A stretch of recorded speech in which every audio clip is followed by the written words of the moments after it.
بسم اللہ الرحمن الرحیم۔ قرآن مجید کیا ہے؟ یہ اللہ کا کلام ہے، یا یوں سمجھ لیجئے کہ یہ اللہ کی باتیں ہیں جو اس نے اپنے پیارے نبی حضرت محمد صلی اللہ علیہ وسلم پر حضرت جبرائیل علیہ السلام کے ذریعے سے بھیجی، تاکہ ہم کو معلوم ہو جائے کہ اللہ تعالیٰ کون ہے، دنیا میں کون کون سی باتیں کرنے کی ہیں جن سے اللہ تعالیٰ خوش ہوتا ہے، اور کون سی باتیں چھوڑنے کی ہیں جن سے اللہ تعالیٰ ناراض ہوتا ہے۔ مرنے کے بعد ہم کو قیامت کے روز دوبارہ زندہ کیا جائے گا، تاکہ جس نے اللہ تعالیٰ اور اس کے رسول صلی اللہ علیہ وسلم کے بتائے ہوئے اچھے کام کیے ہوں، اس کے بدلے اس کو جنت ملے اور وہ وہاں ہمیشہ ہمیشہ رہے، اور جو اس کا جی چاہے وہ اس کو ملے۔ جس نے ایسے کام کیے جن کو اللہ تعالیٰ اور اس کے رسول صلی اللہ علیہ وسلم نے کرنے سے منع کیا ہے، اسے اس کی سزا دوزخ میں بھگتنا پڑے گی۔ جس نے اللہ تعالیٰ کے ساتھ شرک کیا، اس کو معاف نہیں کیا جائے گا۔ اس کے علاوہ اللہ تعالیٰ رحم کرنے والا ہے، جس کو چاہے بخش دے۔ دنیا میں جو لوگ پہلے آئے تھے، انہوں نے اللہ تعالیٰ اور اس کے رسولوں کا کہنا نہیں مانا، ان کا انجام دنیا میں بھی خراب ہوا اور مرنے کے بعد بھی دوزخ میں جائیں گے۔ اور وہ لوگ جنہوں نے اچھے کام کیے، اللہ تعالیٰ اور اس کے رسول کا کہنا مانا، وہ اس دنیا میں بھی کامیاب ہوئے اور مرنے کے بعد بھی ان کو جنت ملے گی۔ قرآن مجید کا مقصد معلوم ہونے کے بعد آپ کے دل میں یہ خیال آتا ہوگا کہ اللہ تعالیٰ کون ہے۔ سنیں، اس کی ذات کو سمجھنا عقل کا کام نہیں ہے۔ اللہ تعالیٰ نے اپنے متعلق قرآن میں فرمایا ہے، اللہ تعالیٰ ایک ہے اور وہی عبادت کے قابل ہے۔ اس کی ذات میں اور اس کے کاموں میں کوئی شریک نہیں، نہ اس کی کوئی اولاد ہے، نہ وہ کسی کی اولاد ہے۔ وہ آسمانوں اور زمینوں کا نور ہے، وہ ہمیشہ سے ہے اور ہمیشہ رہے گا۔ اس کو نہ نیند آتی ہے نہ اونگ۔ آسمانوں اور زمینوں میں جو کچھ ہے سب اس نے پیدا کیا ہے، بغیر اس کی مرضی کے کوئی اس کے سامنے کسی کی سفارش بھی نہیں کر سکتا ہے۔ جو کچھ ہونے والا ہے اور جو کچھ ہو چکا ہے سب اس کو معلوم ہے۔ آسمانوں اور زمینوں میں کوئی چیز ایسی نہیں جو اس کے علم میں نہ ہو، وہ اس کا انتظام کرنے سے نہیں تھکتا۔ آسمانوں اور زمین میں جو چیز ہے وہ اس کی تعریف اور پاکی بیان کرتی ہے۔ وہی پیدا کرتا ہے، وہی موت دیتا ہے، وہی موت کے بعد قیامت کے دن پھر زندہ کرے گا۔ اللہ سب کچھ کر سکتے ہیں، اس کی مرضی کے بغیر کوئی کچھ نہیں کر سکتا۔ جہاں کہیں ہم ہوتے ہیں وہ ہمارے ساتھ ہوتا ہے، وہ ہمارے دلوں کی بات بھی جانتا ہے۔ وہی سب کو رزق دیتا ہے، جس کو چاہے تھوڑا، جس کو چاہے بے حساب، اس کے اختیار میں ہے۔ جسے چاہے سلطنت دے، جس کی چاہے سلطنت چھین لے، جسے چاہے عزت دے، جسے چاہے ذلت دے۔ دین اور دنیا کی سب بھلائیاں اسی کے ہاتھ میں ہیں۔ وہی اولاد دیتا ہے، جسے چاہے بیٹے دے اور جسے چاہے بیٹیاں، جسے چاہے دونوں اور جسے چاہے کچھ نہ دے۔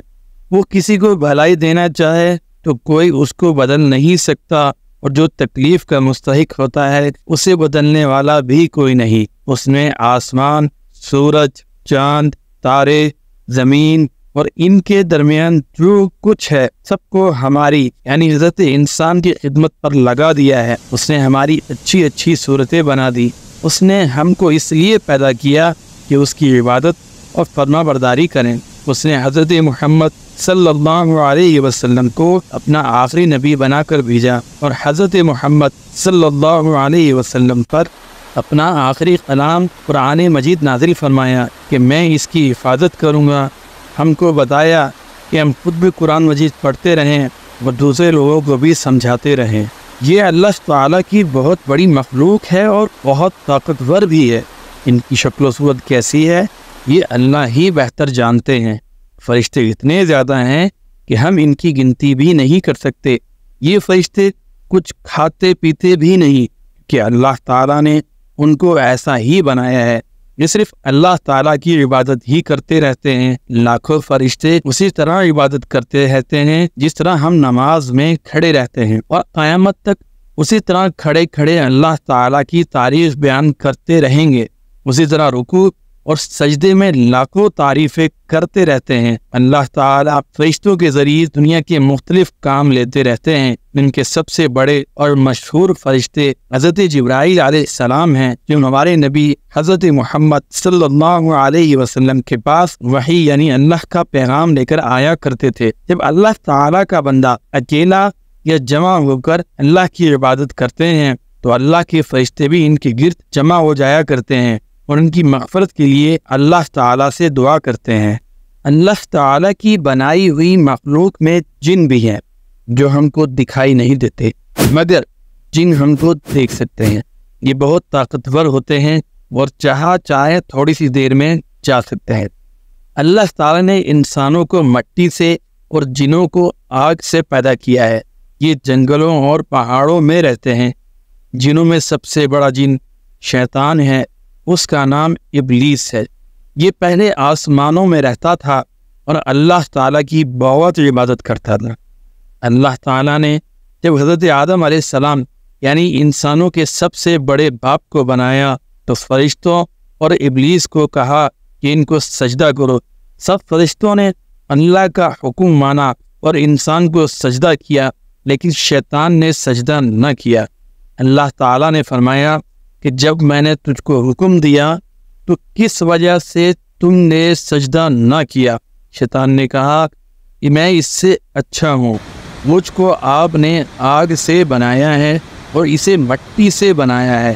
اللہ تعالیٰ نے فرمایا تو بہشت سے اتر جا، تو اس قابل نہیں کہ یہاں غرور کرے، تو ذلیل ہے۔ شیطان نے کہا کہ مجھے قیامت تک کے لیے مہلت دیجیے۔ اللہ تعالیٰ نے فرمایا کہ جا، مہلت دی جاتی ہے۔ شیطان نے پھر کہا مجھے تو آپ نے ملعون کیا ہے، میں بھی انسانوں کو سیدھے راستے سے بہکاؤں گا اور ان کے آگے سے اور پیچھے سے، ان کے دائیں سے اور بائیں سے آؤں گا اور ان میں سے اکثر آپ کا شکر ادا نہ کریں گے۔ اللہ تعالیٰ نے فرمایا نکل جا یہاں سے ذلیل مردود، جو لوگ ان میں سے تیرا کہنا مانیں گے ان سب کو اور تجھ کو جہنم میں بھر دوں گا۔ اس وقت سے شیطان ہم سب کا دشمن ہے اور چاہتا ہے کہ ہم اللہ کی عبادت نہ کریں، دنیا میں رہ کر اچھے کام نہ کریں، نمازیں نہ پڑھیں، ماں باپ کا کہنا نہ مانیں، جھوٹ بولیں، چوری کریں، کمزوروں کو ستائیں اور پریشان کریں، کسی کی مدد نہ کریں، تاکہ اللہ تعالیٰ سے جو بات اس نے کہی ہے وہ اس کو پورا کر دکھائیں۔ اگر شیطان کے کہنے میں ہم آ گئے تو اللہ تعالیٰ نے بھی شیطان سے جو وعدہ کیا ہے وہ اس کو ضرور پورا کریں گے، یعنی شیطان کو اور جو اس کا کہنا مانیں گے سب کو جہنم میں بھر دیں گے۔ اللہ ہم سب کو جہنم سے بچائے۔ قرآن مجید میں اللہ تعالیٰ نے فرمایا ہے کہ اللہ مسلمانوں کا دوست اور مددگار ہے، ان کو اندھیروں سے نکال کر روشنی کی طرف لاتا ہے، اور جو اللہ تعالیٰ کا کہنا نہیں مانتے اور شیطان کے دوست ہیں ان کو وہ روشنی سے اندھیروں میں لے جاتا ہے۔ ایسے لوگ دوزخ میں ہمیشہ رہیں گے۔ تم اللہ کے دوست بنو گے یا شیطان کے؟